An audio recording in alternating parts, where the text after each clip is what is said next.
What can you do for the company? Tanong ng isang HR kay Fe dahil nag-a-apply siya sa isang kumpanya. I promise to do my best and make a definite contribution to the company. Kumpiyansang pahayag ni Fe sa HR.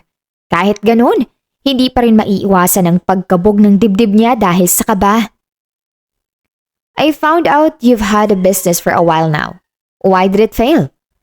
Because someone burned down my warehouse, and I still don't know who did it, ma'am. Do you know that in this company, we value employees who are responsible? Dismayadong pahayag ng HR. I just wasn't at the warehouse, ma'am, so it got burned down. But I promise that won't happen again in the company I'm applying to. I'll take that as a promise. Alright?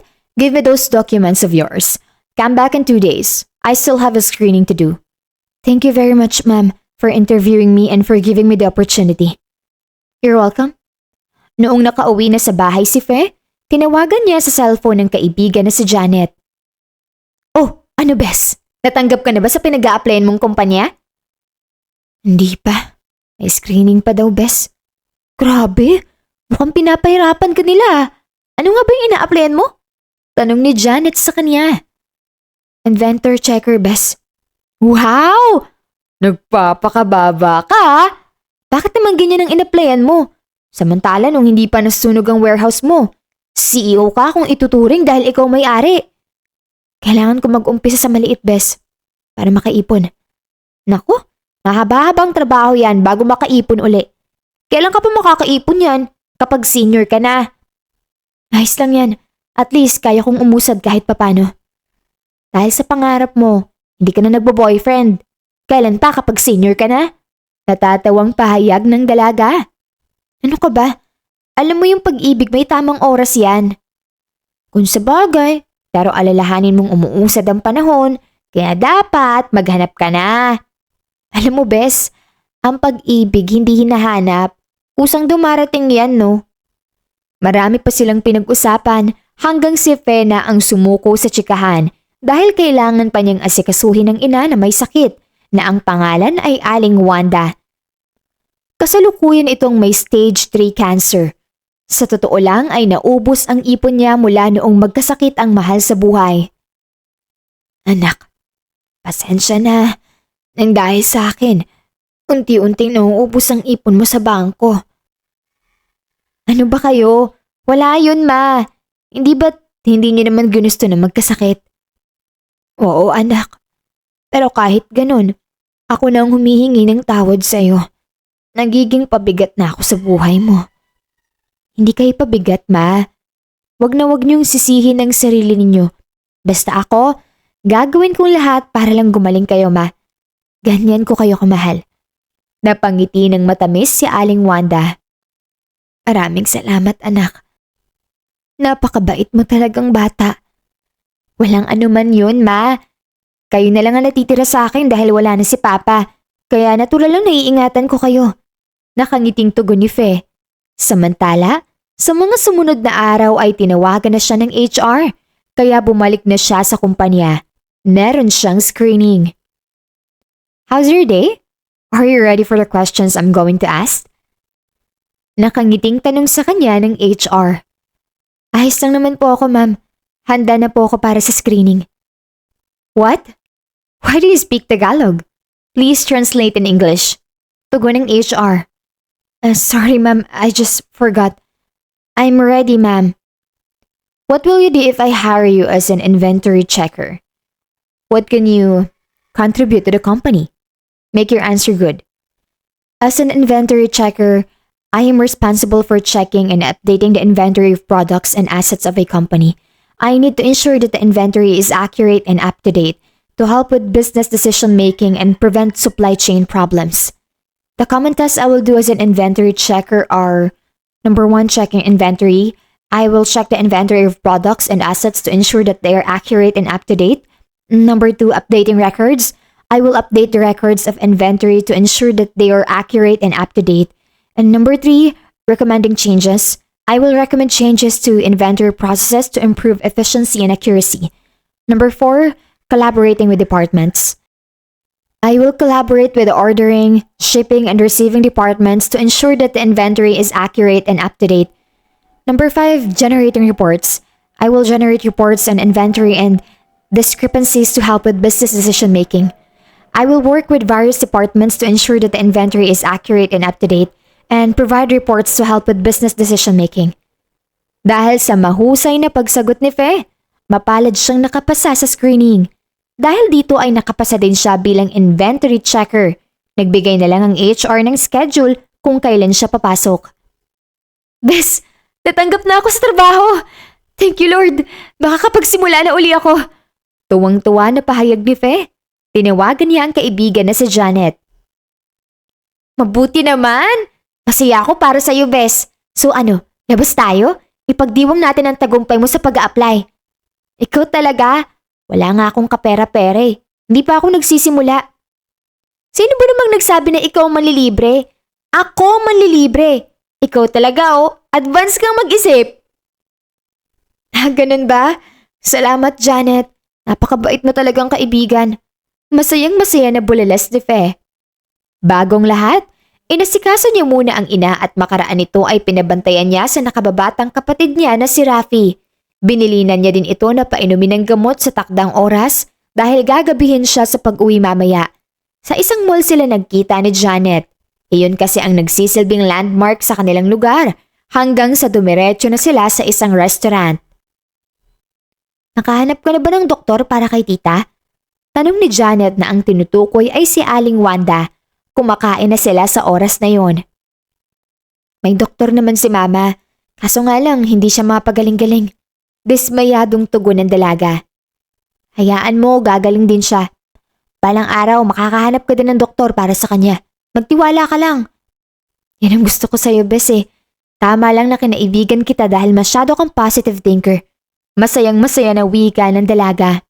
Siyempre, dapat ang buhay gawing magaan lang. Para naman hindi maagang tumanda ng dahil sa stress, no?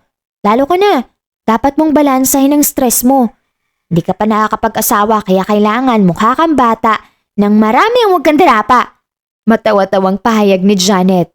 Pagkatapos silang kumain sa restaurant ay nagtungo naman sila sa perya upang magpahula. Nagpahula sila sa kanilang magiging kapalaran. Ikaw, Iha, magpapahula ka ba? Kung ganon ay ilahad mo ang iyong palad at babasahin ko ang iyong kapalaran. Mahinahong wika ng matandang babaeng manghuhula kay Fe. Sinusunod niya naman ang pinag-uutos nito. Oh, bakit nanlaki ang mga mata niyo, Manang? Ano pong nabasa ninyo para sa kapalaran ko? Gulat na tanong ni Fe. Pasensya na kung nagulat kita. Pero yung panlalaki ng mata ko ay hindi masamang balita kundi magandang balita. Anong ba talaga yung nabasa mo, Manang? Baka naman malapit mo na matagpuan ang dawan mo, Bes! Matawa-tawang pahayag ni Janet. Parang gano'n na nga. Base sa nabasa ko sa guhit ng kapalaran mo, ay makakapagtrabaho ka sa isang malaking kumpanya at ang big boss pa mismo ang makakarelasyon mo, Iha. Ibig pong sabihin, isang CEO ang makakatuluyan ko, Manang? Oo, tama ka dyan, Iha. Gano'n na nga palang tawag sa big boss. CEO nga pala. Wow, Bes! Ito ng pagkakataon mo para yumaman. Teka po, Manang, gwapo po bang CEO na yon? Tanong ni Janet. Base sa nababasa ko sa kanyang kapalaran. Oo, gwapo naman. Pero depende pa rin kay Iha kung gwapo nga talaga ito. Alam mo naman tayo, may kanya-kanyang gusto ng kagandahan. Iyon bang maaaring gwapo para sa iyo, samantalang sa iba ay hindi. Yung pangit naman para sa iyo, sa iba ay gwapo. Pero tingin ko, Manang, pasok sa standard ni Feng lalaking yon. Kayo na nga nagsabi na silang magkakatuluyan. Kung sa bagay, tama ka nga naman. Nagbayad sila sa serbisyong ginawa nito sa kanila. Pati din kasi si Janet ay nagpahula din at hindi nagpatalo kay Fe. Habang naglalakad sila sa kalsada, pinag-usapan nila ang tungkol doon. Totoo kaya yung sinabi ng manghuhula? Baka gimmick niya lang yun para matuwa tayo at magbayad ng malaki. Nag-aalangan na wika ni Fe. Magtiwala na lang tayo sa positibo, Bes. Sana nga mangyari sinabi niya. Naku, sana nga. Nagsimula na ngang nagtrabaho si Fe noong tawagan uli siya ng HR. Natanong pa niya sa mga kasamahan niya doon kung sino ang CEO nila. Nagulat siya nang malaman na hindi nila kilala. Isa lang ang nasa isip ni Fe ng mga sandaling yun. Sa tingin niya ay sinasadya ng mga officers doon na hindi ipakilala ang CEO sa lahat ng empleyado nang sa ganun ay makapagsubaybay ito ng mga empleyado kung nagtatrabaho ba ng maayos. Samantala, matapos mag-work at kasalukuyang nasa bahay na si Fe, ipinarating niya kay Janet ang tungkol doon. Nagulat naman ng babae na nasa kabilang linya. Naku, kung ako sa'yo, Bes, magtrabaho ka ng mabuti araw-araw nang sa ganun, papansin ka ng CEO na nakatadhana para sa'yo. Siyempre, ginagawa ko naman ang lahat na makakaya ko para sa trabaho. Kilala mo naman ako, di ba? Ayoko ng pepekos-pekos lang. Kung makapagsabi ka ng ganyan, parang handa ka ng umibig ah. Totoo ba? Paano mo naman nasabi? Kasi parang sinabi mong gagawin mong lahat para lang mapalapit siya sa'yo eh. Nako, kahit na hindi ko naman gawin yon, makikilala ko naman talaga siya. Alalahanin mo, nakaguhit siya sa kapalaran ko. Kung sa bagay, tama ka naman. Basta, ganun lang ang gawin mo. Gawin mo ang the best mo sa trabaho. Teka, ibababa ko na muna yung tawag, Bes ah. Narinig ko kasi na umiiyak na naman si Mama. Siguro masakit na naman ang buong katawan niya. Aasikasuhin ko muna siya. Sige lang, Bes. No problem. Tugon ng babae at ito na mismo ang nagpatay ng tawag. Samantalang si Fe ay lumabas ng kwarto at pinuntahan ng ina sa kabilang silid. Nakita niya ngang namamaluktot ito sa sakit. Ma, ano hong nangyayari sa inyo? Masakit ang buong katawan ko. Hindi ko na kaya. Dumaraing na tugon nito. Kung ganun, kailangan na ninyong isugod sa ospital. Huwag na anak. Hayaan mo na akong mamatay. Nagiging pabigat na ako sa inyo ng kapatid mo eh. Umiiyak na pahayag ng matandang babae. Hindi kayo pabigat, Ma. Kailangan pa po kayo namin kaya kailangan yung dalhin sa ospital. Huwag kayong magsalita ng ganyan man na para bang namamaalam na kayo. Maging si Fe ay hindi na rin maiwasang maiyak dahil sa sobrang pagkabahala sa kalagayan ng pinakamamahal na ina. Hayaan mo na akong mawala. Hayaan mo na. Pagod na ako eh. Hindi na lang tumugon si Fe at dahil wala ang nakababatang kapatid niya dahil nasa trabaho ito, tinawagan niya ang pinsan niyang lalaki na si Jay upang magpatulong na isugod ang ina sa ospital. Malapit lang naman ito sa kanila at mabuti na lang ay agad naman itong rumisponde.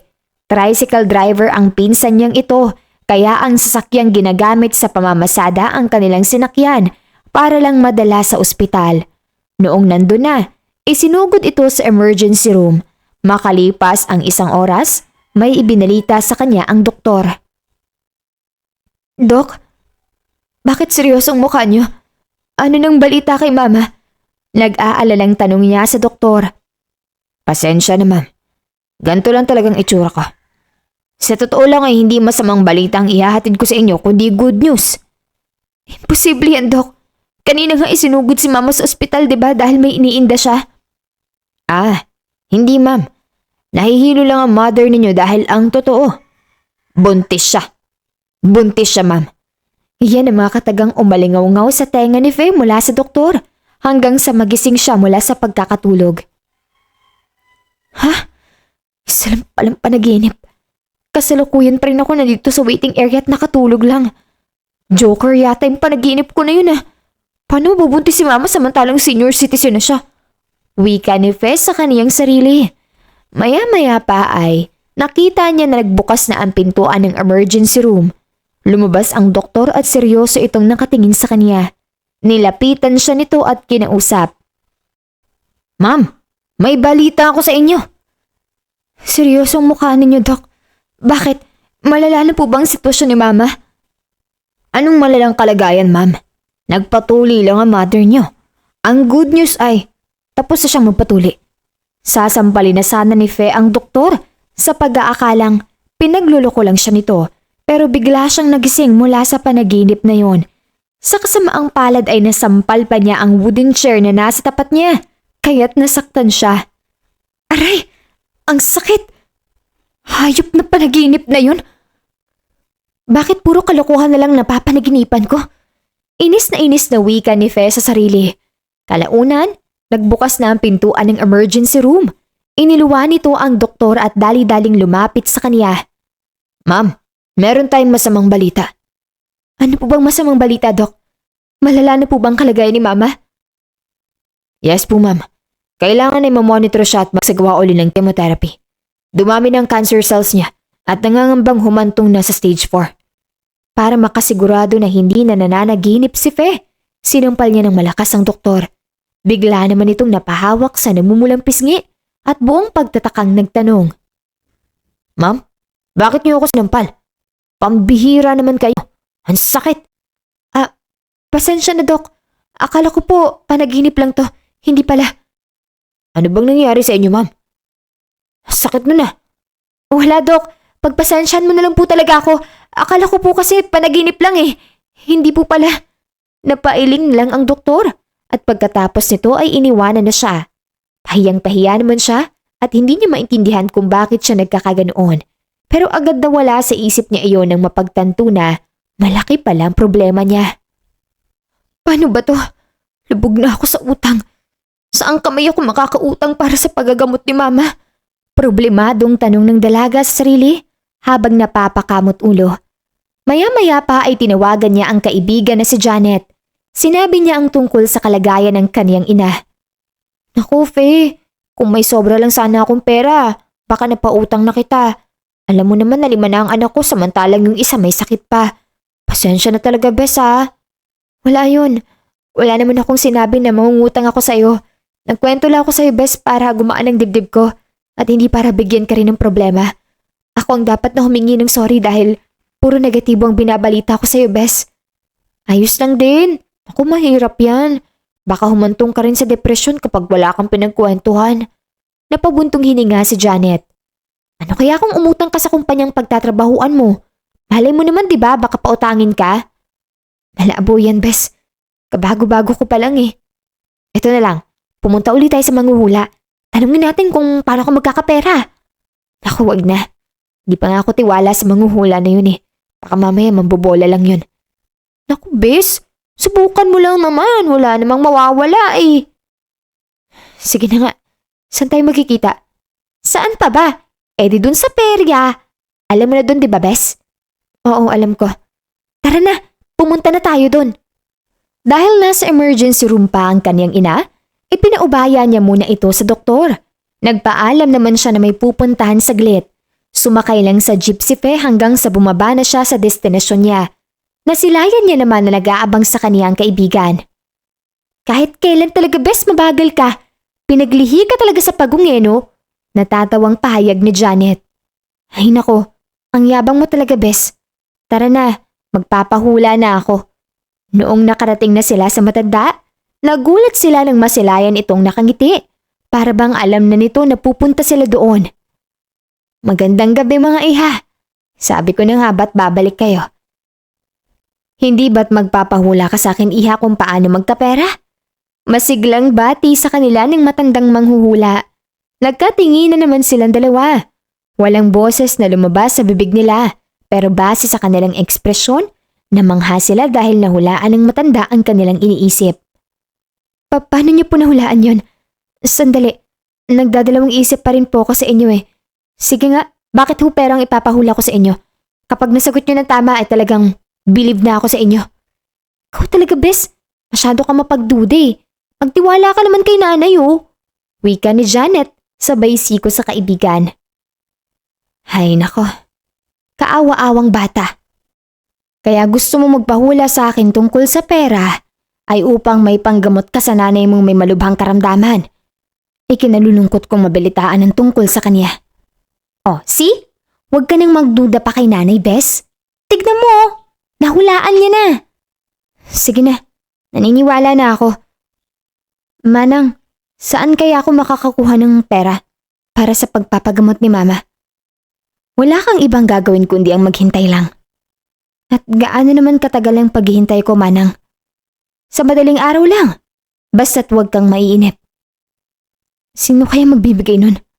Gusto mong malaman, iha? Akin na yung palad mo. Babasahin ko. Siyempre naman po, eto po. Base sa nababasa ko, secret admirer mo ang magbibigay sa iyo ng pera. Secret admirer? Kailan pa ako nagkaroon ng ganun? Matagal na po ba yung sinasabi ninyong secret admirer ko? Oo, matagal na. At ang galing niyang magtago. Matagal na siyang sumusubaybay sa iyo. Ewan ko lang kung ano na ang makabagong tawag sa ganun. Bigla namang sumabat si Janet.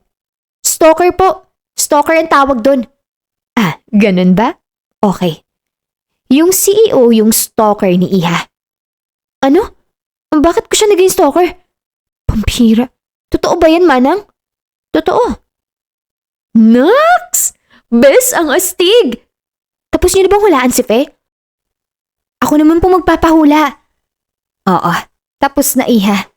At ano naman ang ipapahula mo sa akin? Bagong lahat ay akin ang kamay mo. Paano po ba manalo sa loto? Sorry po sa tanong ko Gusto ko po kasing yumaman Noong marinig iyon ng matandang manghuhula, napasa po ito sa noo. Pambihira ka, Iha. Kung mahuhulaan ko lang iyan, dapat sana'y mayaman ako. Kung ganun pala, Manang, mahina pala kayo. Hindi nyo kasi nahuhulaan ng tungkol doon. Hindi ko talaga mahuhulaan ng patungkol doon. Pagbabasala ng kapalaran ng tao ang kaya ko. Kung mahuhulaan ko naman ay susumpain ako ng nagpakaloob sa akin ng karunungang ito dahil isa iyong engkanto. Gamitin ko lang daw ito sa tama.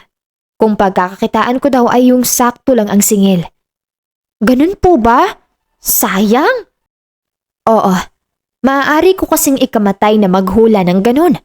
At isa pa ay mamamatay raw akong amoy putok at kahit na maligo ako ay amoy ganun pa din. Seryosong wika ng manghuhula. Grabe naman yan. Sige na nga, Manang. Naniniwala na ako sa inyo. Base sa reaksyon ng mukha mo, Iha, hindi ka naniniwala. Promise, naniniwala po ko sa iyo, Manang. Mabuti naman. O buwano, wala na ba kayong ibang ipapahula? Seryosong tanong nito sa kanila. Sabay naman silang nagsabi na wala na. Dahil hindi naman natuloy ang pagpapahula ni Janet, kaya si Fe na lang ang nagbayad. Matapos na magalang na magpaalam, lumabas na sila sa peryang yon. Matagal ka na palang may stalker at CEO pa ninyo. Dapat mo talaga siyang kilalanin. Sige, subukan mo na maghintay, Bes. Baka naman talagang totoo naman ang sinasabi ni Manang. Sambit ni Janet. Ang galing ng stalker kong yun Matagal na pala pero hindi ko nararamdaman na may sumusubaybay sa akin. Tugon naman ang dalaga. Oo nga Sana naman ay walang masamang binabalak sa akin ng stalker na yon. Walang masamang binabalak sa'yo yan. Kung may masamang binabalak sa'yo, dapat di ba matagal ka nang wala? Matawa-tawang pahayag ni Janet. Kung sa bagay, tama ka naman. Sige, babalik na ako sa ospital Maraming salamat na lang sa pagsama sa akin. Walang anuman. Ingat ka sa pag-uwi. Oo, mag-iingat ako, Bes. Noong makabalik na siya sa ospital, tumawag ang kapatid niyang si Rafi sa kanya. Ate, nasaan kayo ni Mama? Kakauwi ko lang sa trabaho Tanong ni Rafi sa kanya. Nasa ospital kami. Umiinda kasi si Mama kanina Maraming babayaran. Hindi ko nga alam kung saan kukuha ng pera inatake si Mama? Mukhang lumalala ba ang sakit niya? Pero hindi na natin problema ang pera, ate. Bakit? Ano bang ibig mong sabihin? Mayroong naglagay ng pera mo sa mailbox natin at nabasa ko para daw sa pagpapagamot ni Mama. Matapos marinig iyon ni Fe, biglang sumagi sa isip niya ang sinabi ng manghuhula. Ano? Talaga bang para sa atin yan? Sino naman kaya ang taong yan? Pagmamaang maanga ni Fe, subalit alam niya naman kung sino. Ewan ko, ate. Magpasalamat na lang tayo dahil meron ng pampagamot si Mama. Kung sa bagay, tama ka naman. Pumunta ka sa ospital na to. Kakausapin kong doktor para matanong kung magkano ang bayarin. Noong pumunta na doon sa ospital ang kapatid niya, kinausap niya ang doktor at doon niya nalaman kung magkano ang gagastusin. Ang sagot ng doktor ay ayos naman na ang nanay pero dapat talagang sumailalim sa malalim na gamutan. Nagbayad naman ng paunang bayad si Fe dahil sa oras ding yun, gagawin ang mabusising gamutan. Habang nasa emergency room pa rin ang kanyang ina, tinawagan niya ang kaibigan. Bes, nagkatotoo yung hula ni Manang. May nagbigay sa amin ng pera ng tulong para sa pagpapagamot ni Mama. Hindi siya nagpakita pero nilagay niya sa mailbox. Wow! Ang swerte mo naman! Totoo nga talaga ang hula ng manghuhula. Legit talaga na isa siyang manghuhula. Ngayon, totoong naniniwala na ako sa manghuhula. Pero, bakit ayaw magpakilala sa akin ng secret admirer ko? Torpe ba siya? Malamang. Yan ang hindi ko maintindihan eh. Ang yaman-yaman at isang CEO tapos torpe sa pag-ibig. Matagal ka na pala niyang kilala pero paano kanya nakilala, di ba? May ewan ko. Napakahiwaga nga ng tao na yun eh. Magpasalamat ka na lang kay God dahil merong tao na tumutulong sa'yo sa pagpapagamot kay tita. Mahinahong sambit ni Janet. Oo nga, maraming salamat kay Lord. Kinausap ni Fe ang doktor at ang tugon nito, ipapalaboratory ang kaniyang ina. Bago ipalaboratory ang ina ay nakausap pa niya ito. Anak, matanong ko lang, saan ka ba kumuha ng pagpapalaboratorio ko? Hindi ba't baon na tayo sa utang? Huwag niyo na hong intindihin yun, Ma. Opo, baon nga tayo sa utang pero yung pera po na yon hindi utang. Hindi utang? Kung hindi ano? Nagtatakang tanong ni Aling Wanda. May nagbigay po sa atin ng pera para sa pagpapagamot ninyo. Talaga? Sino naman kaya yun? Secret po, Ma. Hindi na nagsalita pa si Aling Wanda at sa halip ay makikita na lang ang pagkainis sa kanyang mukha dahil sa kanyang paglilihim. Samantala, nakiusap si Fe sa kapatid na siya muna ang magbantay sa kanilang ina, lalo na at may trabaho na siya. Kaya naman itong si Rafi ay walang nagawa kundi ang mag-leave sa work ng 1 linggo. Masipag naman sa trabaho ang kaniyang kapatid, kaya pinayagan ng amo na magbakasyon ng ilang araw. Samantala, pilit na inaalam ni Fe kung sino ang CEO nila, pero hindi talaga kilala ng mga katrabaho. Batid niya na ang superior lang ang nakakabatid. Pagka-uwi niya naman ng bahay, mga bandang hapon, nakita niya na may nag-iwan ng bulaklak sa labas ng tahanan niya. Napangiti siya sapagkat alam niya na ang secret admirer niya iyon. Ayaw mo pa rin magpakilala? Pues, makikilala din kita balang araw. Wika ni Fe sa kanyang sarili. Dali-dali na siyang pumasok sa loob ng bahay habang nilalanghap ang halimuyak ng bulaklak. Nang matapos niyang makapagluto at kumain, bumalik siya sa ospital upang masilayan ng kaniyang ina na nakakonfine doon. Naabutan pa niya na tulog ang kapatid sa tabi ng kanilang ina. Nakasubsob lang ang ulo sa may kama. Rafi! Rafi! Kumusta na? Nalaboratory na ba si Mama kanina? Wika ni Fe habang tinatapik ang binata upang ito ay magising. Oo ate, kanina pa. Natapos na. Grabe ka naman ate. Ginising mo pa ako samantalang ang sarap-sarap ng tulog ko eh. Pasensya na. Syempre alam mo namang bibisita ako dito, di ba? Kumain na ba kayo ni Mama? Oo ate, kanina pa. Merong nag-iikot-ikot dito, saka namimigay ng pagkain. Ikaw ate, kumain ka na ba? Kanina pa Rafi, bago pa ako nagpunta dito. Mabuti naman ate kung ganun. Sige, umuwi ka na. Ako naman ngayon na magbabantay kay Mama. Sambit ni Fe. Thank you ate. Kailangan ko na makatulog ng marami. Paliwanag ni Rafi. Sige na, halos 1 linggo ka rin kasing walang gaanong pahinga. Nakangiting pahayag sa kanya ni Fe. Kaya nga, pero umaasa ako na kahit medyo malala na ang karamdaman ni Mama, gagaling pa rin siya. Kay God pa rin dapat tayo magtiwala. Mahinahong sambit ni Rafi habang nakangiti ito. Dapat lang na magtiwala tayo sa kanya dahil siya lang naman ang nag-iisang pag-asa. Oo naman ate. So paano ba yan? Alis na ako ah. Sige, ingat Rafi. Sambit ni Fe. Maya-maya pa ay tumabi ni si Fe kay Aling Wanda at hinagod-hagod niya ang mahaba nitong buhok. Bigla naman itong nagising dahil sa ginawa niya. Oh anak, nandito ka na pala. Nasaan na pala ang kapatid mo? Nakangiting wika ni Aling Wanda. Pinauwi ko na Ma. Gusto niyang makabawi ng tulog. Kawawa naman. Ikaw Ma, kumusta ng kalagayan mo? Ayos ka na po ba? Eto, nakaraos naman sa paglaboratory pero hindi pa ako magaling. Nararamdaman ko pa rin ang pananakit ng katawan. Ganun po ba? Magtiwala lang po tayo sa kanya Ma. Gagaling din kayo. Paliwanag ni Fe. Sana nga. Palagi naman akong nagtitiwala sa kanya. Tama yan, Ma. Dahil siya lang po dapat ang nag-iisa nating dapat kapitan sa oras ng pagsubok. Siyempre naman, matik na yan, anak. Nakangiting pahayag sa kanya ni Aling Wanda. Dapat din tayo magpasalamat, Ma, sa taong nagbigay ng pera para sa pagpapagamot niyo. Ang kaso nga lang, hindi siya nagpapakita eh. Bakit hindi siya nagpapakita? Mahiyain ba siya, anak? Pagtatakang tanong ni Aling Wanda. Tama kayo, Ma. Mahiyain siya tapos matagal na pala niya akong kilala.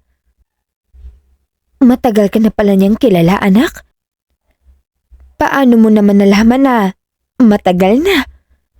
Nagpahula po kasi ako sa legit na manghuhula, Ma. At totoo naman po yung mga sinabi niya. Matapos niyang sabihin yun, nakita niya na napangiti ang kaniyang ina. Halata sa mukha nito na para bang may naalala. Oh, bakit kayo napangiti dyan, Ma? Nagtatakang tanong ni Fe. Naalala ko lang yung love story namin ng papa mo. Katulad na katulad din siya ng lalaking yon. Ganun po ba, Ma? Ikwento niyo nga yung love story niyo, Ma, para naman malaman ko. Nakangiting pahayag ni Fe. Saglit na napabuntong hininga si Aling Wanda. Subalit kahit ganun, mas lalong lumaki ang pagkakangiti nito. Edad 18 ko nung makilala ko ang papa mo, anak. Pareho pa kami noong nagtatrabaho sa isang supermarket. Isa akong cashier samantalang siya, isang bagger. Siyang taga-box ng linyang hinahawakan ko. Paano po kayo nagka-developan, Ma? Madali lang naman. Tuwing lunch break namin, palagi niya akong nililibre. Doon pa lang nahulog na ako sa kanya dahil kahit nang magkaibigan pa lang kami hanggang sa magkarelasyon, hindi nagbagong pagtingin niya para sa akin. Halata naman, May. Napakabuti niyang ama para sa akin nung nabubuhay pa siya. Sayang nga lang po, Ma, dahil maaga siyang kinuha sa atin. Nagkasakit po kasi siya ng malala. Nung panahon pa naman na yun. Walang-wala pa tayo, Ma. Nag-aaral pa lang kasi ako noon ng elementary. Malungkot na pahayag ni Fe. Oo nga, anak. Kaya halos ilang taon din tayong nagluksa dahil sa pagkawala niya. Hanggang ngayon pa rin naman. Teka, Ma, naguguluhan ako. Ang sabi ninyo, kagaya siya ng secret admirer ko eh. Umpisa pa lang walang hiya na si Papa. Grabe ka naman, anak, sa pagsabi ng walang hiya sa Papa mo. Tiyak na narinig niya iyon at baka multuhin ka, anak. Ang ibig kong sabihin, Ma, hindi naman siya naging torpe katulad ng secret admirer ko. Sabi niyo nga, naging magkatrabaho kayo, naging magkaibigan, at nililibre ka pa. Iyon lang ang first move niya. Pero inamin niya sa akin na matagal niya na akong kilala. Ikukwento ko sa iyong lahat. Sige, Ma, kahit gaano pa kahaba makikinig po ako sa inyo. Dito na nga nagsimulang magkwento si Aling Wanda. Ayon sa kanya, kaklase niya pala ang ama ni Fe noong elementary. Kaso nga lang ay torpe ito at ayaw makipag-usap kay Aling Wanda. Noong elementary pa si Aling Wanda, may natatanggap na siyang mga bulaklak. Kaso nga lang ay hindi niya alam kung kanino galing. Ipinagtapat lang pala ng ama ni Fe ang tungkol sa bagay na iyon noong maging magkatrabaho na sila sa supermarket. Muntik na nga makalimutan ni Aling Wanda na kaklase niya pala ito noong elementary kung hindi lang nito nakita ang kanilang class picture. Ngayon po, Ma, gets ko na. Sa ganoong paraan po pala kayo nagkakilala. Nakangiting pahayag ng dalaga dahil sobra siyang nasiyahan sa narinig na kwento sa kaniyang ina. Oo, anak. At after 1 year naming magkarelasyon, ay saka ka naman nabuo. At pagkatapos nun, nagpakasal na kami. Wow, Ma! Ang sweet niyo namang dalawa! Natutuwang pahayag ni Fe. Natural. Totoo kaming nagmamahalan eh. Di wow, Ma. Sana all. Tumatawang pahayag ng dalaga. Inggit ka sa love life namin ng papa mo, no? Tumatawang pahayag ni Aling Wanda. Oo nga, May. True love niyo talaga siya. Samantala, mabuti na lang ay nakakapagtrabaho pa si Fe Dahil ng magandang loob ang kanyang pinsa na si Rodel na ito na ang magbabantay sa ina. Ang binatang ito ang pinakapaboritong pamangkin ni Aling Wanda. Ate, buti nakabisita ako sa inyo. Kundi hindi ko malalaman na may malalang sakit pala si tita. Ate naman, bakit hindi mo sinabi sa akin? Nako, pasensya na Rodel. Ayaw ko lang kasi bigyan ka ng alalahanin sa buhay. Alam ko kasing may sarili din kayong problema. Hindi ba't si Tito Nestor ay inatake sa puso at ngayon ay nagpapagaling din? Teka, sino naman na nagbabantay sa kanya? Yung nagbabantay kay Papa, si Violet. Tugon ni Rodel na ang tinutukoy ay ang nakakabata niyang kapatid. Samantalang si Tito Nestor na tinutukoy ni Fe ay ang kapatid ng kanyang ina.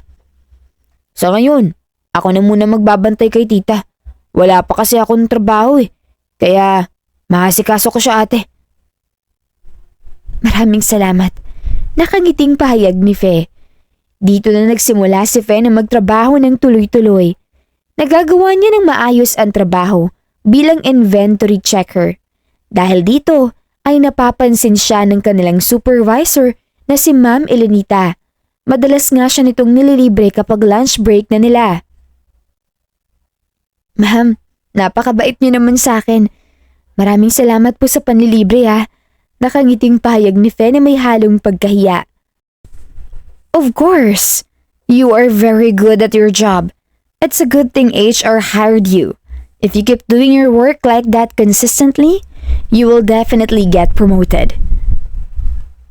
That's just how I am, ma'am. As long as the job is close to my heart, I do my very best. Oh, wait a minute, ma'am.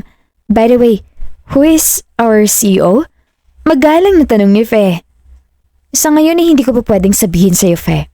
Maaari kung na-promote ka na at isa ka na sa mga officer. Iyan kasi ang policy ng kumpanya natin, kaya sana maintindihan mo. Mahinahon na paliwanag sa kanya ni Ma'am Elenita. Ganun po ba? Ayos lang po, ma'am. Naiintindihan ko naman. Ipinapangako ko sa'yo na makikilala mo din siya. Basta't galingan mo lang sa trabaho. Opo, ma'am. Gaya ng sinabi ko, I will do my best. Yan! Ganyan dapat. Malakas ang fighting spirit. Huwag kang mag-alala. Malaki ang tiwala ko sa'yo. Masiglang sambit ni Ma'am Elenita. Thank you so much, ma'am. Samantala, noong matapos ang trabaho, dumiretso si Fe sa ospital. Nakita pa niya na nagbabantay ng maayos si Rodel. Kumusta na, pinsan? Umiinda ba kanina si mama? Bati ni Fe habang nakangiti. Oo, ate. Pero oras-oras namang pumupunta ang nurse. Mabuti. Hayaan mo kapag sumahod na ako, makakatanggap pa din ng bayad para kahit papano makatulong din ako sa'yo. Naku, nakakahiya naman ate. Wag na lang. Ginagawa ko to dahil mahal ko si tita at wala akong hinihinging anumang kapalit. Tanggapin mo na lang, Rodel. Tulong ko na lang sa'yo yun. Alam mo namang para na rin kitang kapatid Ikaw na ngang nagsabi, wala kang trabaho. Para naman may panggastos ka habang nagbabantay ka kay mama. Nakangiting sambit ni Fe. Sige na nga ate. Mahirap tumanggi sa grasya at baka magtampo. Thank you so much ate. Yun naman pala You're welcome. Dahil sa talagang kailangan bantayan ang kalagayan ni Aling Wanda, ayon sa doktor, kinakailangan itong makonfine sa loob ng 1 buwan. Mabuti na lang ay libre naman ang ospital. Ang dapat lang na problemahin nila ay ang mga gamot at syempre ang pagpapalaboratorio ng ginang. Gaya na nakagawian ni Fe, matapos niyang bisitahin ng ina at kamustahin ang kalagayan nito, umuwi na siya sa bahay. Mahirap na din kasi na walang magbabantay doon at baka malooban pa. Noong nasa bahay na siya, bigla siyang tinawagan ng kaibigan niyang si Janet. Bes, alam mo ba? Nakatanggap ako ng necklace at pendant, Bes! Wow! Masaya ako na malaman yan. Kanino naman galing, Bes? Sa asawa mo ba? Ang sweet niya, kahit na matagal na kayo. Masiglang tugon ni Fe sa kanya. Sinong nagsabing galing sa asawa ko? Galing to sa secret admirer mo. Sa akin lang pinapadaan. Hindi sa akin to kundi para sa'yo. Ano ba naman yan? Talagang napakamahiyain niya at sa'yo pa ipinadaan. Teka, siya mismo ang nag-abot sa'yo? So, nakita mo ng itsura niya? Delivery boy yung nag-abot. Para sa'yo daw. Tinanong ko kung kanino galing. Hindi sumagot. Tsaka tumakbo na siya. Paliwanag ni Janet sa kanya. Ay nako, mahirap talagang makilala kung sino. Madali na lang yan, Bes. Hindi ba't CEO yung secret admirer mo? Oh, alamin mo na lang kung sino.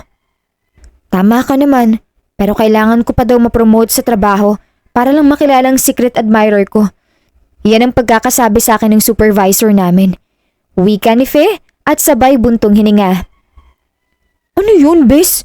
Policy nila na kailangan maging officer ka muna ng kumpanya bago mo ito makilala? Oo, Bes. Buti na hulaan mo. Ganyan na ganyan ang pagkakasabi sa akin ni Ma'am Elenita na aming supervisor. Teka, patingin nga ng alahas. Titignan ko kung maganda. Huwag kang mag-alala, Bes. Sinilip ko lang yan, pero hindi siya sinuot. Oh, eto na. Wow! Nakalagay ba sa dalawang maliit na box? Eto na, bubuksan ko na. Aba, Bes! Bakit hindi mo sinabi agad na golden necklace at golden bracelet pala to? Ang ganda naman! Amazing!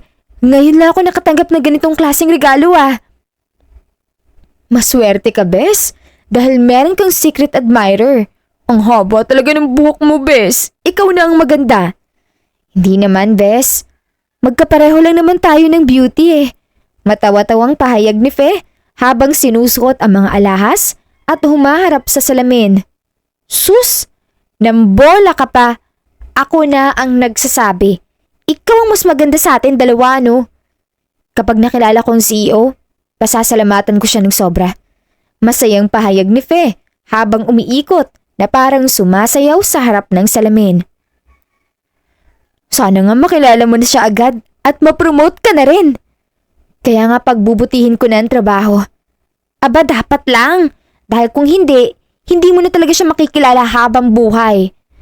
Bakit kasi sobrang napakamahiyain niya? Hindi siya marunong mag-umpisa ng unang step.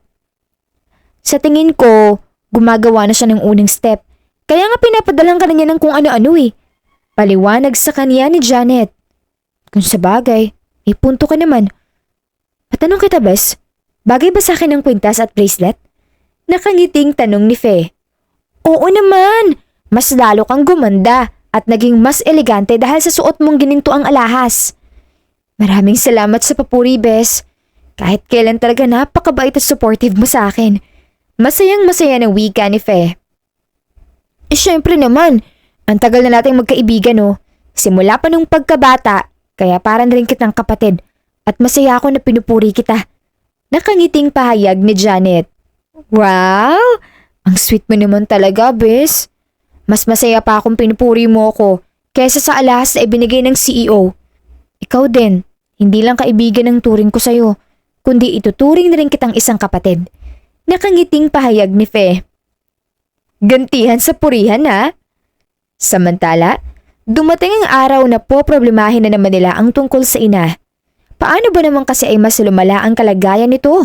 Nakauwi na galing sa ospital matapos maglaboratory ng 5 beses pero palagi nang napupunta sa ER magmula nang lumipas lang ang 1 buwan. Mas lalo namang naging mahigpit ang pagbabantay sa kalusugan ng ginang. Ayon sa doktor, kinakailangan itong i-confine ng mas matagal kumpara sa nakaraan at bibigyan din ito ng mataas sa dosage ng gamot na nagpapamahal sa mga bayarin. Pero kahit ganon, umaasa si Fe na makakaraos pa rin ng ina dahil dito, umaasa din siya na may matatanggap na pera sa kanyang secret admirer.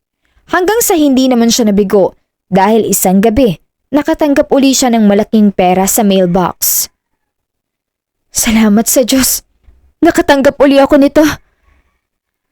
Masayang pahayag ni Fe. Agad niya namang ibinalita iyon kay Janet kaya tinawagan niya ito sa cellphone. Ano? Nagbigay siya uli sa'yo? Naku, napakaswerte mo talaga, Bes ha? Masayang wika ni Janet sa kanya habang ito ay tumatawa. Kaya nga, Bes eh. Siya ang nagiging instrumento ng Diyos sa akin. Nakangiti pa ring tugon ni Fe. So, ano pang hinihintay mo? Ipambayad mo na yan sa ospital para makapaglaboratory na uli si tita. Oo, bes. Tapos mamayang gabi, samahan mo uli ako sa manguhula ah. Magpapahula uli ako.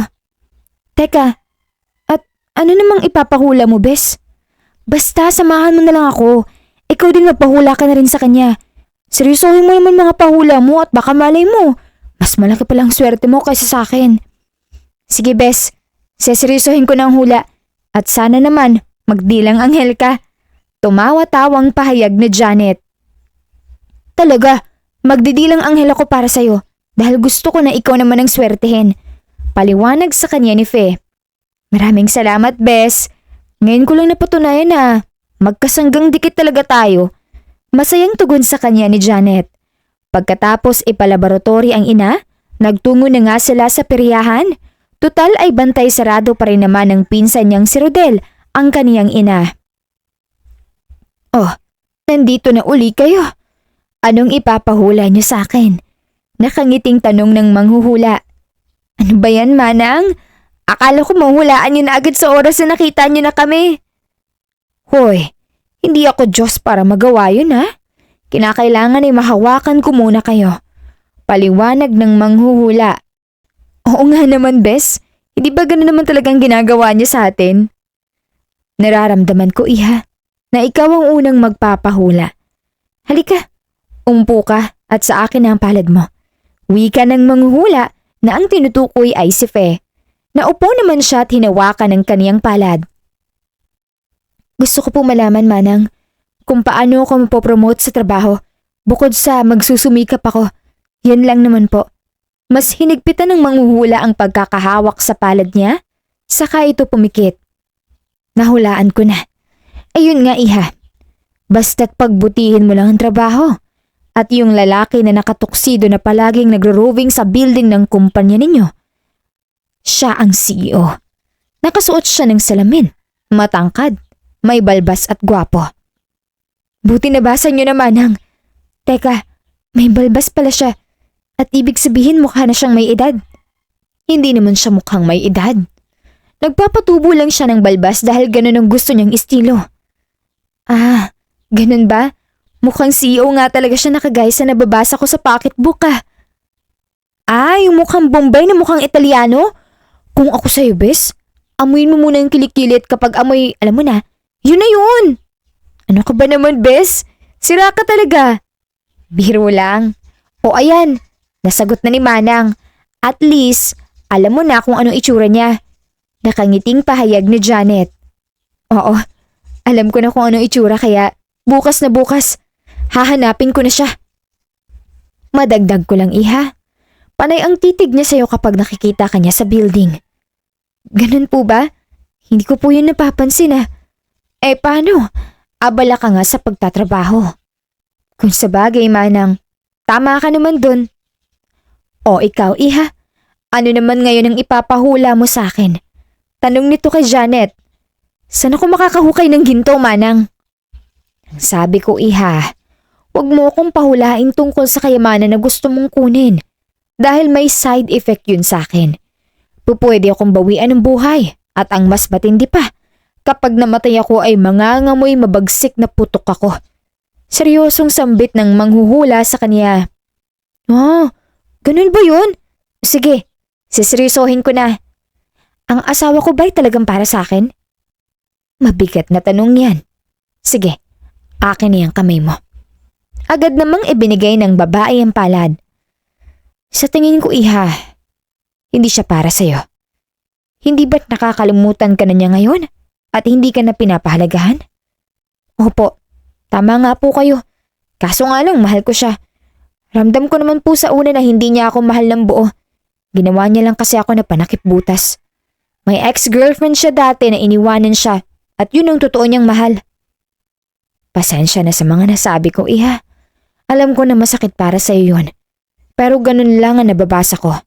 Huwag kang mag-alala. Nararamdaman ko naman na hindi ka niya iiwanan at madedevelop pa ang pagtingin niya para sa'yo. 100% sure ako doon, iha. Nakangiting paliwanag ng manghuhula. Ganun ba, Manang? Nako, magandang balita yan. Handa pa rin naman ako maghintay kahit na gaano pa katagal. Gusto kong maramdaman ang totoo niyang pagmamahal. Nakangiting sambit ni Janet. Baka sa maaliwalas niyang mukha ang matinding kaligayahan. Yun lang naman kasi ang pangarap niyang mangyari. Samantala, dumating ang pagkakataon na dito na makikilala ni Fe ang kanyang secret admirer. Paano kasi? Nakita niya na yung dinescribe ng manghuhula sa kanya. May salamin, may balbas, at saka matangkad. Kaya nga lang ay nagtataka siya kung bakit hindi ito gwapo. Hindi kasi ito matipuno gaya ng inaasahan niya. Ano ba naman yan si Manang? Dito lang yata siya sumablay. Ang sabi niya, gwapong secret admirer ko. Bakit ganun? Wika ni Fe sa kanyang sarili habang siya ay napapakamot ng kaniyang ulo. Noong sumapit ang lunch break, agad niya itong ibinalita kay Janet. Ano? Malaki ang bibig at mukha pantuko? Ganyan palang itsura ng secret admirer mo? Oo eh. Di ba? Nalala mo naman yung description ni Manang na yung secret admirer ko, palagi raw nakasuot ng tuxedo, matangkad, may balbas, at may salamin sa mata. Although, tumama naman siya. Kaya nga lang hindi siya gwapo. Dismayadong sambit ni Fe. So, ibig sabihin, tumitingin ka lang pala sa panlabas na kaanyuan. Naku, hindi true love yung gwapo lang ang hanap kundi paghanga. Kung mahal mong isang tao, tanggap mo dapat ang kanyang kakulangan. At sa halip, mas tinitignan mong espesyal na katangian na meron siya. Hindi naman sa ganun. Nagulat lang naman ako, bes. Nagsasabi lang ako ng totoong nararamdaman ko sa nakita ko. Mahinahong paliwanag ni Fe. Kung sa bagay, hindi naman maganda na maging hipokrita at dapat na magsabi ng totoo. Seryosong sambit ni Janet. Teka, malay mo naman 'di ba? Nagkataon lang na gano'n ang ayos at suot ng lalaking yun pero hindi naman pala siya yun. Basta, obserbahan mo na lang yung lalaki na kahawig ng nabanggit ni Manang. Sigurado ako na hindi ang lalaking yun ang tinutukoy niya. Sige, gano'n na nga lang ang gagawin ko. Kapag oras na may natsyempohan ako na lalaking gano'n, lalapitan ko at tatanungin kung siya ba. Para naman ako na mismong gumawa ng unang step. Masyadong torpe. Baka abutin pa ng siyam-siyam bago siya magpakilala sa akin. Hindi naman kaya may trauma ang lalaking yun kaya nahihiya na magpakilala sa'yo? Ganun kasi yung trauma o phobia eh. Ibig sabihin, natatakot siya sa beauty ko? Ano siya, baliw? Hindi naman sa ganun. Malay mo may karanasan siya sa isang babaeng nililigawan at nabasted siya. Ganun. Malakas rin ang kutob ko na alam ni Ma'am Elenita na may gusto sa akin ng CEO. Imposibleng hindi niya alam yon. Ganito na lang. Kung malakas ang loob mo na malaman kung sino ang CEO nyo, bakit hindi mo subukan na pasukin ang opisina ni Ma'am Elenita? Sigurado ako na meron siyang files o picture ng CEO ninyo. Sige, gagawin ko yan. Aalamin ko muna kung walang CCTV sa opisina nila. Dahil kung meron, naku, mayayari ako. Imbes na ma-promote ako, baka mapatalsik pa ako sa wala sa oras sa kumpanya. Kung sa bagay, tama ka naman. Basta subukan mo lang. Samantala, nang tapos na sa trabaho si Janet, dumiretso uli siya sa ospital at tinanong niya si Rodel tungkol sa kalagayan ng ina. Natuwa rin siya dahil naroon din si Rafi at nagkukwentuhan ng dalawang binata. Ayon sa dalawa, ayos naman daw ang ginang kaya wala na silang dapat pang alalahanin. Dahil dito ay nakahinga naman ng maluwag si Fe. Bagamat tulog na ang ina, sobra siyang nagpapasalamat sa dalawang binata. Hindi na siya nagtagal pa sa ospital na yon dahil agad na siyang umuwi ng bahay. Noong nasa bahay na siya, dinalaw na siya ng antok hanggang sa makatulog. Hindi na nga siya nakapaghapunan pa. Teka, bakit bumalik ako sa panahon na high school pa lang ako? Graduation na namin dahil may seremonyang nagaganap. Nagtatakang tanong ni Fe sa sarili. Nakakapagtaka, pero sa tingin ko nananaginip ako. Di bali na nga, susulitin ko na lang panaginip na to. Total ay na-miss ko ang buhay high school. Kaso nga lang, ito na yung eksena na papagraduate na kami. Hindi ito yung panahon nag-aaral pa lang ako.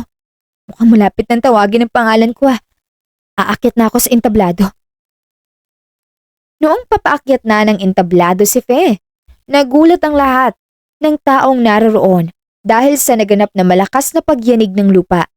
Dahil dito ay nadapa si Fe hanggang sa mahulog siya sa entablado at bago tumama ang katawan niya sa sahig. Nasalo na siya ng isang binata sa ibaba. Hinding-hindi niya malilimutan ang itsura nito ni mestizo at matangkad.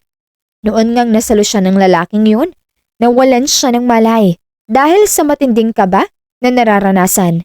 Nagising na lang siya na nasa ospital at binabantayan ng ina. Matapos niyang mapanaginipan yun, nagising na siya sa realidad. Dahil dito, nagtaka siya kung bakit gano'n na lang ang panaginip niya.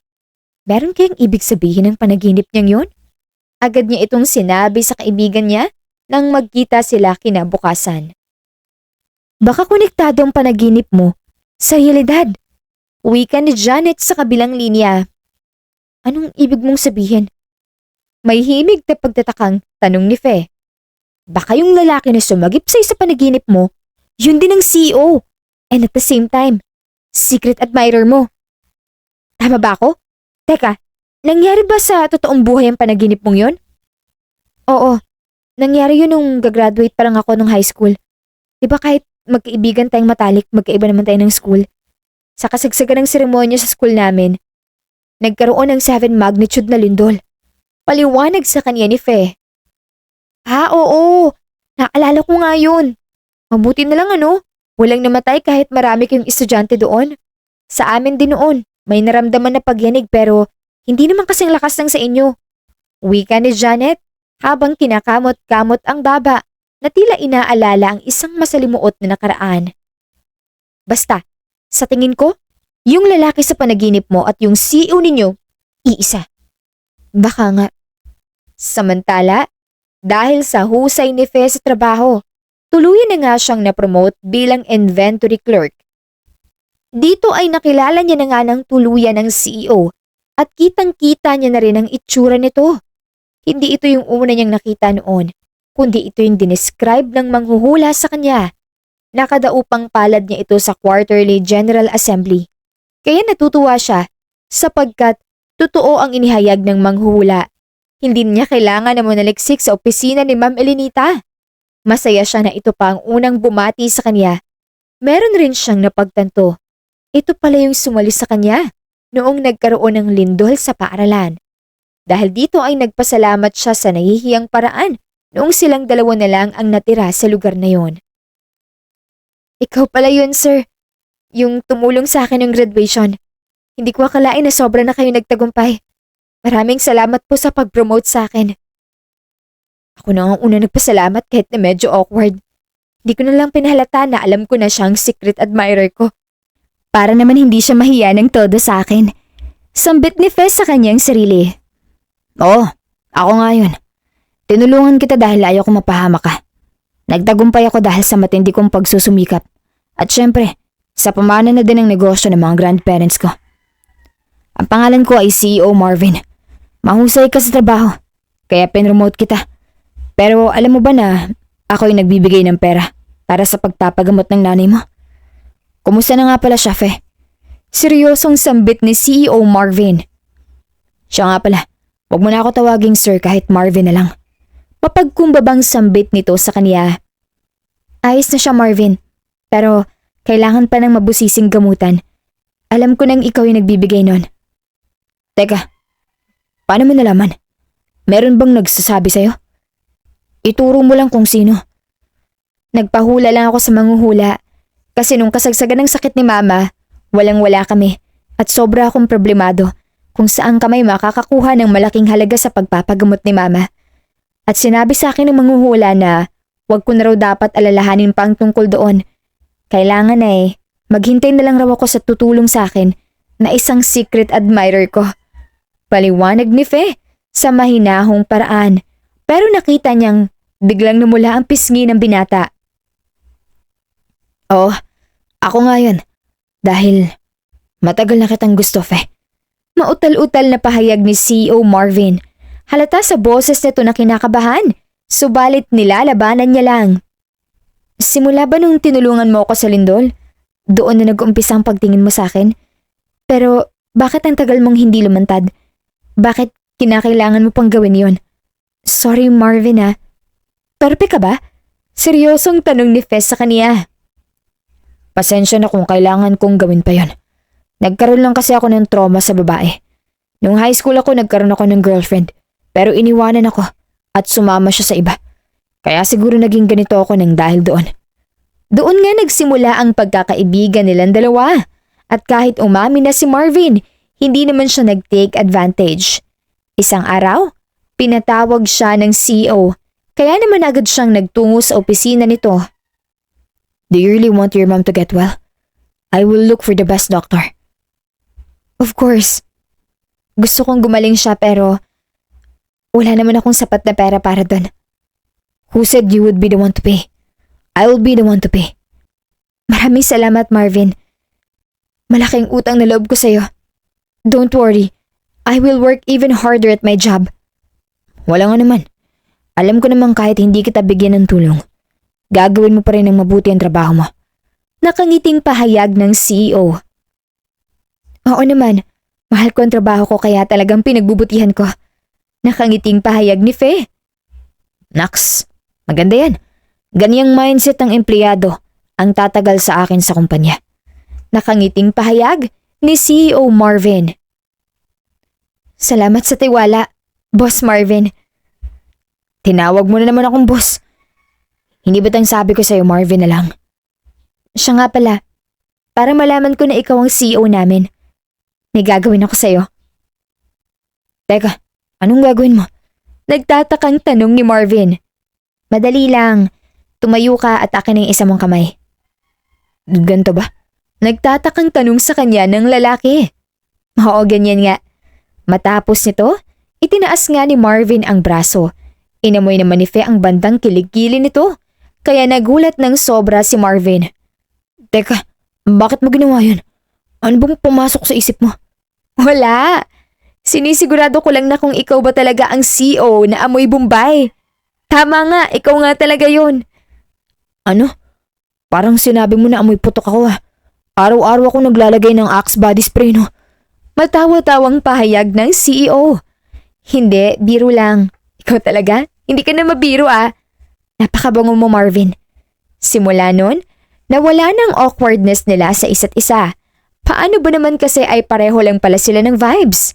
Samantala, dumating ang pagkakataon na naipagamot na sa isang mahusay na doktor, si Aling Wanda.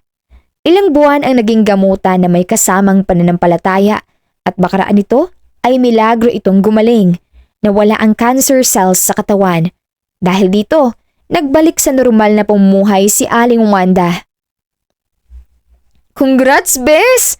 Sa wakas, magaling na si tita. Wala ka nang poproblemahin pa. Nangyari yan dahil kay Marvin. Di ba? Matagal mo na rin siyang gusto.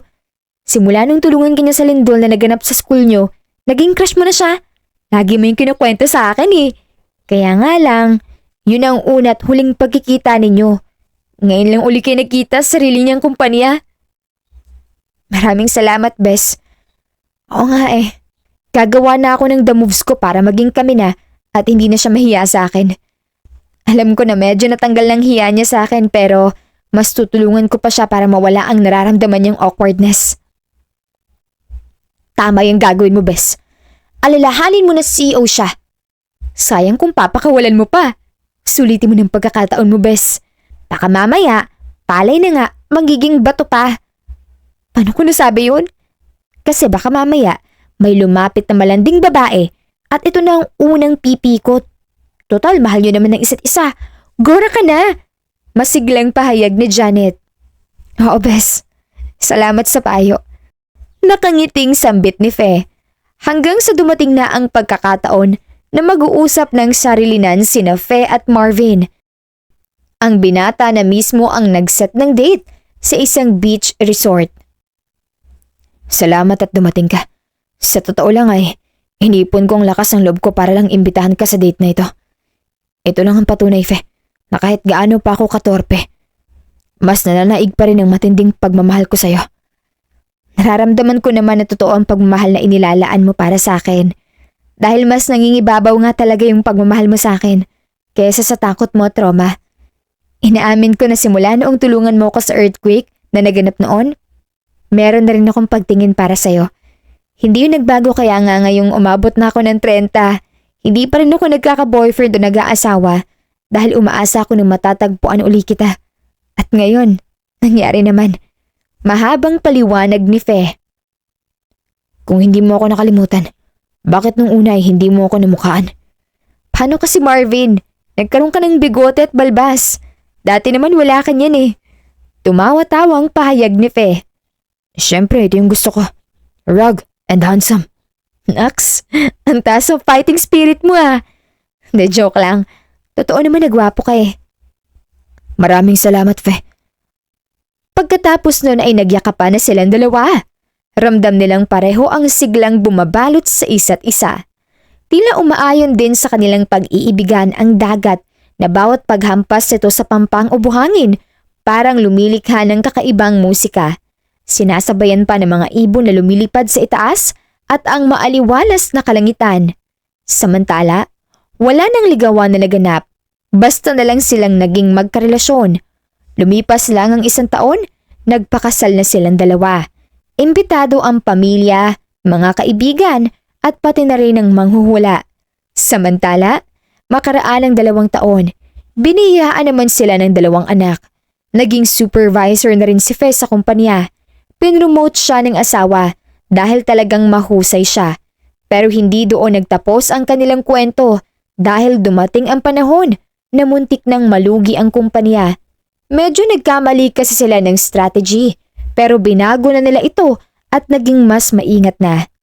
Sa matinding pagtutulungan ng mag-asawa at talagang puyat at pagod ang kanilang sinakripisyo, nagawa nilang makaahon muli.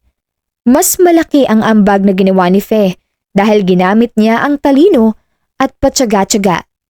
Kaya mula noon, na-promote na siya bilang COO. Nahuli na rin yung dating nagsunog ng negosyo ni Fe dahil sa tulong ng kanyang asawa. At ngayon, humihimas na ng malamig na rehas na bakal. Wakas. Maraming salamat po sa patuloy na pakikinig sa aming kwento. Hanggang sa muli. Malayo ka man, mahal lagi mo tandaan. Hindi magbabago pag-ibig ko'y sa'yo lamang.